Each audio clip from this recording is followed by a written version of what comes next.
I am doctor Mamta Sharma और हम आज यहाँ पर योगा के बारे में स्टडी करेंगे कि क्या योगा है, योगा से क्या हमारे को फ़ायदे हैं, कितनी हमें हेल्प मिलती है हमारी पर्सनालिटी में, हमारे माइंड में, हमारे पीस में। तो एक योगा एक बहुत ही कहना चाहिए कि हमारे एक ऐसा पार्ट है कि जिसके थ्रू हम अपने हर उस गोल को अचीव कर सकते हैं बहुत स्मूथली। जैसा कि आप पहले मेरी स्लाइड देख रहे हैं जिसमें है बेसिक मीनिंग ऑफ योगा, कि अगर हमें योगा अगर करना है तो कम से कम हमें योगा का बेसिक मीनिंग पता होना चाहिए। योगा जो है टर्म युज से लिया गया है, युज वर्ड संस्कृत का है। तो the term yoga has its verbal root as use in Sanskrit, और संस्कृत में युज का मीन्स होता है जोड़ना, ऐड करना। यू मीन्स ज्वाइनिंग, यूजुनेट एनया इत योगे। Yoga is that which joins, यानी नियंत्रित या कंट्रोल या जोड़ने की व्यवस्था योगा को कहते हैं। नेक्स्ट स्लाइड में हम चलेंगे तो आप देख रहे हैं कि योगा क्या है, इंडिविजुअल सेल्फ है और यूनिवर्सल सेल्फ है, कि व्यक्तिगत भी है और यूनिवर्सल भी है योगा। नेक्स्ट स्लाइड में इस योगा को डिफ़ाइन करने के लिए मैंने जो ये डेफिनेशंस ली हैं, तो वो डेफिनेशंस है कि yoga is a process of gaining control over the mind. It is very clear कि योगा एक ऐसा प्रोसेस है, एक ऐसी प्रक्रिया है जो हमारे पूरे शरीर और मस्तिष्क को नियंत्रित करती है। हमारे पूरा बॉडी जो है, जो हमारी बॉडी को कंट्रोल करता है, हमारा नर्वस सिस्टम, हमारा ब्रेन, योगा वो प्रोसेस को हम करने में हमारी हेल्प करता है। अब कंट्रोल इन्वॉल्व्स टू एस्पेक्ट्स। ये योगा जो है इसके दो पहलू हैं। फर्स्ट है power to concentrate on any desired subject और object and a capacity to remain quiet for quite some time। कहने का मतलब कि योगा एक ऐसी शक्ति है कि जो हमारा वांछित विषय पर कंसंट्रेट करने की, ध्यान केंद्रित करने की शक्ति है। और ये इट इज़ जो object of capacity to remain quiet and quiet some time. कहना है कि चाहिए कि काफ़ी समय तक शांत रहने की शक्ति, एक पावर होती है कि हम कितना शांत रह सकते हैं, हमारा मन कितना पीसफुल रह सकता है, हम अपने आप को कितना एटमॉस्फेयर से एडजस्ट कर सकते हैं। ये योगा में एक पावर होती है। तो कहने का मीन्स कि काफ़ी समय तक हम शांत रहने की शक्ति हमें योगा ही देता है। Next, all of us has been developing the first aspect, namely concentration.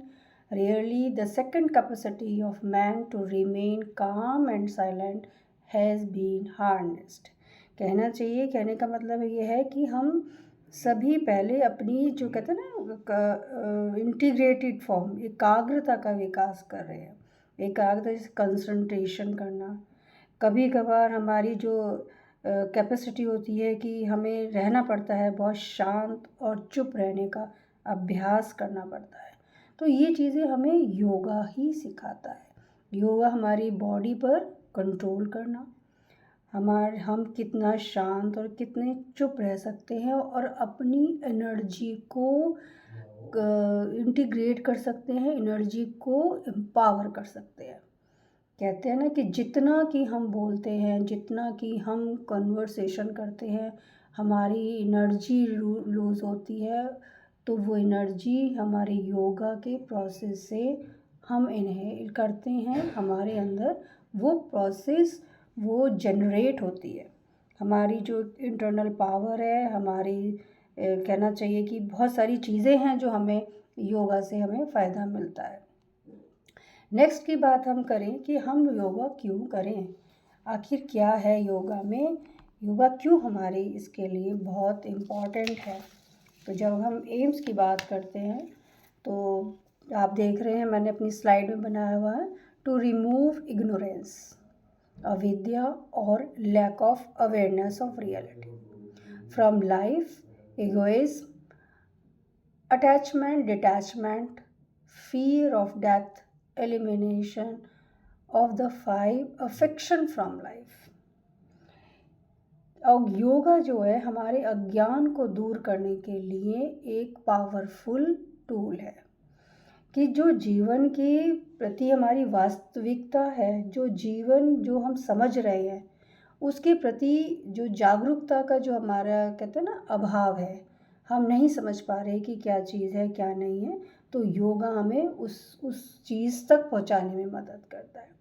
हमें वो फियर ऑफ डेथ, मृत्यु के भय से, और जीवन के जो हम कहते हैं ना 5 अफेक्शंस हैं हमारी, ये 5 अफेक्शंस की बात हम नेक्स्ट वीडियो में करेंगे। तो जो हमारे 5 अफेक्शंस हैं, जो हमारे स्नेह है पांचों का, उसको दूर करने में, एलिमिनेट करने में हमारी हेल्प करता है।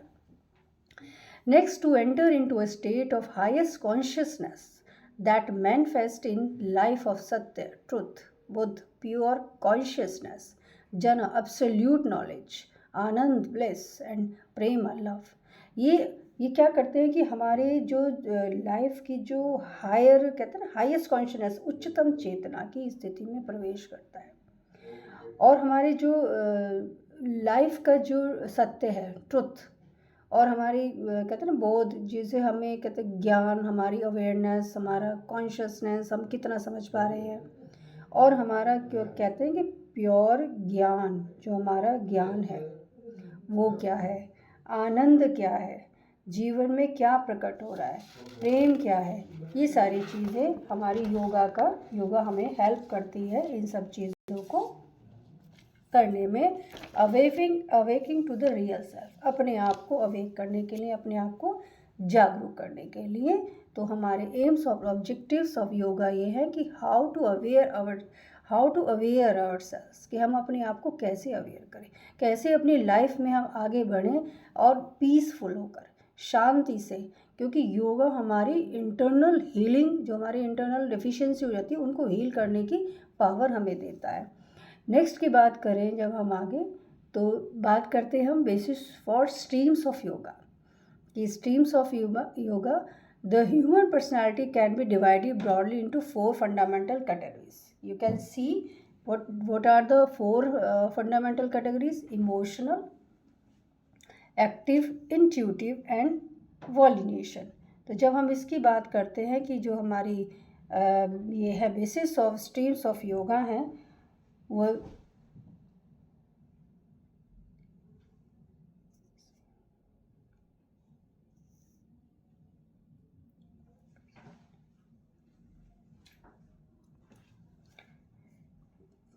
कैन बी डिवाइडेड, ठीक है। तो इमोशनल, वो हमारे इमोशनल से जुड़ा हुआ है, भाव से जुड़ा है, हमारी क्रिया से जुड़ा हुआ है, हमारी इमेजिनेशन से जुड़ा हुआ है, ये सारी चीज़ें हमारी योगा से जुड़ी हुई है। Each person has different temperament and inclinations according to predominance of one or more of these categories. अब ये बहुत ही इम्पॉर्टेंट बात है कि जो व्यक्ति है, जो पर्सन है, उनका अपना ही खुद का टेम्परामेंट होता है, सबका अलग अलग टेम्परामेंट होता है, अलग अलग उनकी सोच, अलग अलग समझ, अलग अलग सारी चीज़ें होती है। हम उनको एक दूसरे से जोड़ नहीं सकते हैं। क्यों नहीं जोड़ सकते हैं? क्योंकि सबका सोचने का तरीका, सबका काम करने का तरीका, सबका दूसरों को समझने का तरीका, सबका अलग अलग होता है। तो each persons have different temperament, you already known as, thus the yogic path had to design to suit the specific characteristics of an individual।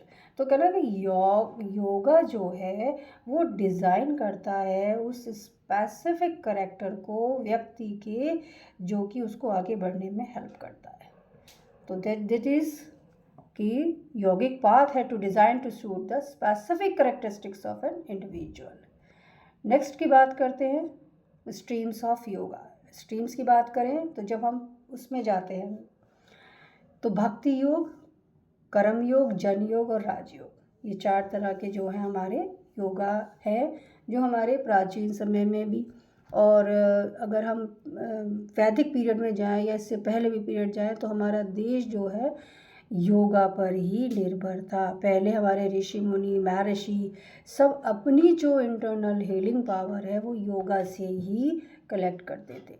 Yoga is a important part of our life. It is very important for all अस।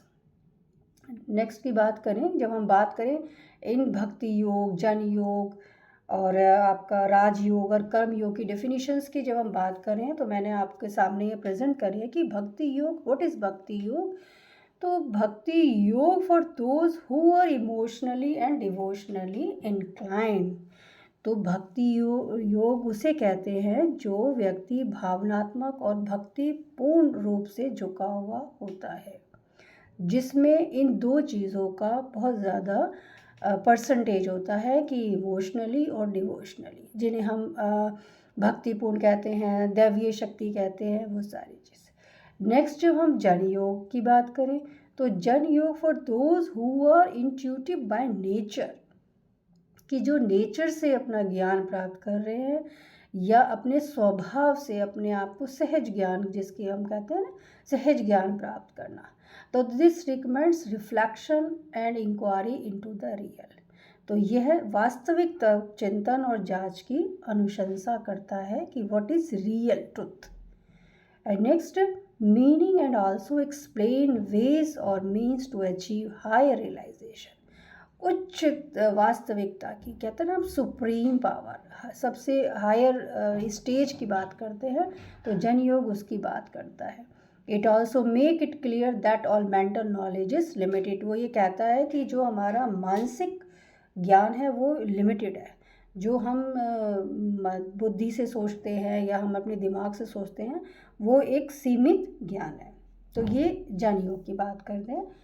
अब देखिए next आता है कर्मयोग, राजयोग की बात करें, राजयोग या पतंजलि योग for those with strong will power, जिनकी विल पावर स्ट्रॉन्ग है। This is the theme of the entire scripture, कि संपूर्ण ग्रंथों का विषय है राजयोग की बात करें तो।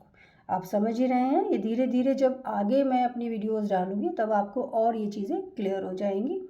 नेक्स्ट आता है karmayoga for those who are active by nature, कि जो अपने स्वभाव से ही एक्टिव है, अपने स्वभाव से ही वो क्रिया करते हैं। दो इस is not particularly mention but certainly it is implicit in many सूत्र, कि जब हम बात करें जिनका कहते हैं स्वभाव से सक्रिय है, जिन चीज़ों का विशेष रूप से उल्लेख नहीं है या बहुत सारे सूत्र उनके अंदर निहित है। जैसे एग्जाम्पल देती हूँ मैं, यम एंड नियम सिग्निफाइज द कर्मयोग। जो यम और नियम हमारे दो हैं वो कर्मयोग को सिग्निफाई करते हैं। योगा इन डेली एक्शन एंड ड्यूटीज़, हमारी रोजाना के कर्तव्य, रोजाना के एक्शन, ये कर्मयोग में आते हैं।